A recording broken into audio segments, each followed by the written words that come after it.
We're now going to talk about a topic referred to as being excess air. And this is something that we do with Rankine cycles or the Brayton cycle, where we would have a combustion chamber and you put in excess air in order to lower the temperature and reduce NOx formation. You would not do this within a Otto cycle with the internal combustion engine, because there, when you have too much air, you go above stoichiometric, quickly you do get NOx formation, but that's not the case when you're dealing with a traditional burner. And so this idea of excess air, we'll take a look at it in this segment.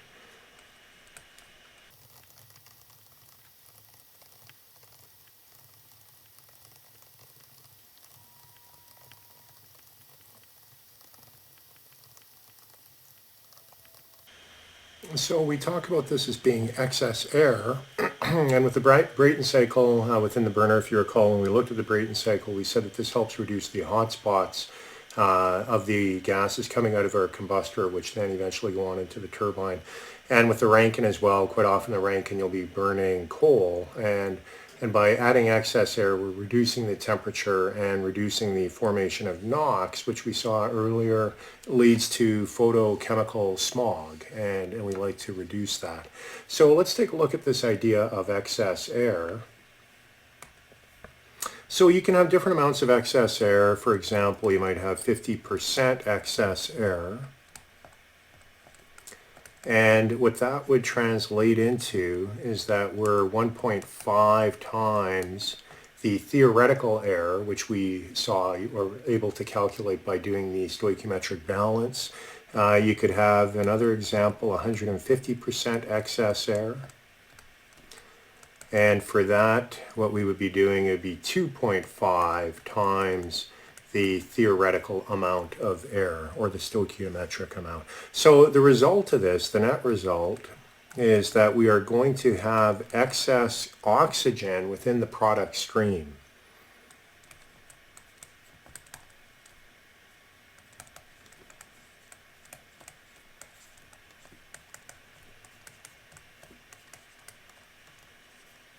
And so if we're told that we have excess air, what we need to do is go through and do the stoichiometric balance and then adjust it for the fact that we do have excess air. So we're going to start with an example by looking at a very simple combustion reaction, and that is of ethane gas.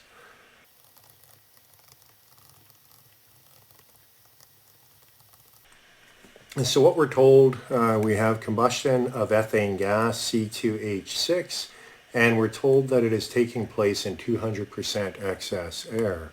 So the way that we would go about solving this, we would do the stoichiometric balance first. So that's the first thing that we will do.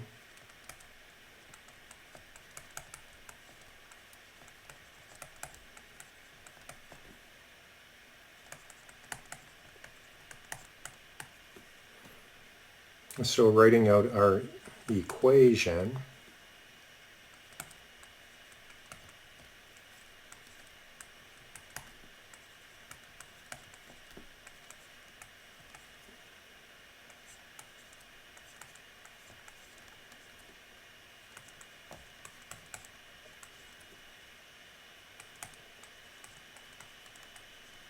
okay, so there we have our equation. Now what we need to do is do a balance, a mass balance of each of the individual components that we have within the reaction. So like before, we'll begin with carbon. And so looking at carbon, we can see we have carbon here and we have carbon there, and those are the only two places where we have carbon in our reaction equation. So we can write 2 on the left, and that is equal to X on the right. So that identifies X, which is good. Next thing we'll look at is hydrogen, and so balancing hydrogen, we have hydrogen here. The other place we have hydrogen in the water vapor. Those are the only two places that we have hydrogen. So we can write 6 on the left is equal to 2y on the right. And with that, we can directly solve for y, and we get 3. So that gives us 3 for hydrogen.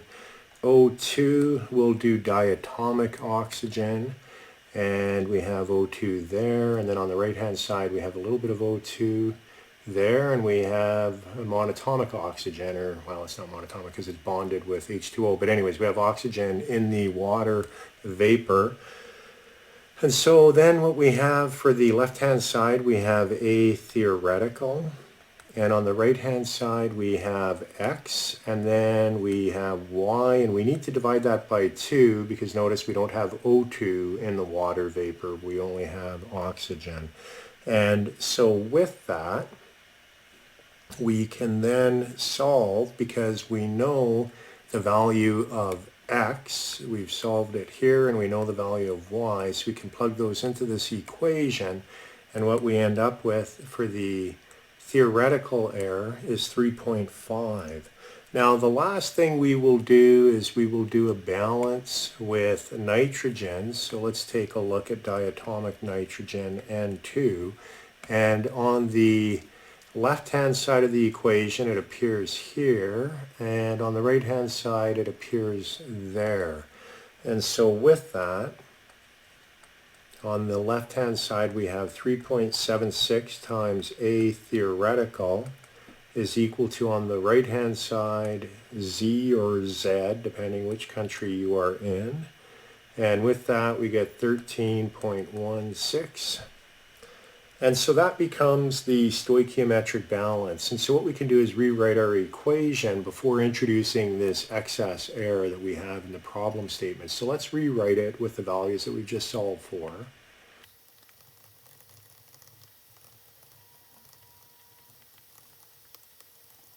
So that's our equation. Now what we're going to do, we're going to introduce this excess error, and we were told that we have 200% excess error.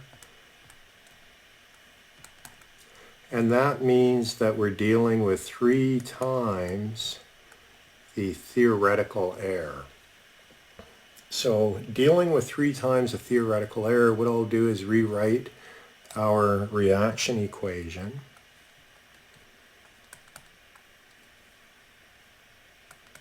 And if we're dealing with 3 times A theoretical, that means that we're dealing with 3 times the 3.5. So that's going to be 10.5. So we have 10.5 multiplied by the atmospheric air. And then on the right-hand side of the equation, the carbon is not going to change, so we can keep the 2 CO2. The water vapor will not change, so we keep H2O. But what will change is that we're going to have some unknown amount of free oxygen, because that's what we said happens with excess air. As well, the amount of nitrogen is going to be adjusted because we've added more kilomoles of atmospheric air on the left-hand side with our reactant. So what we need to do is go through into our balance again, and for this what we're going to do is a balance of nitrogen to begin with.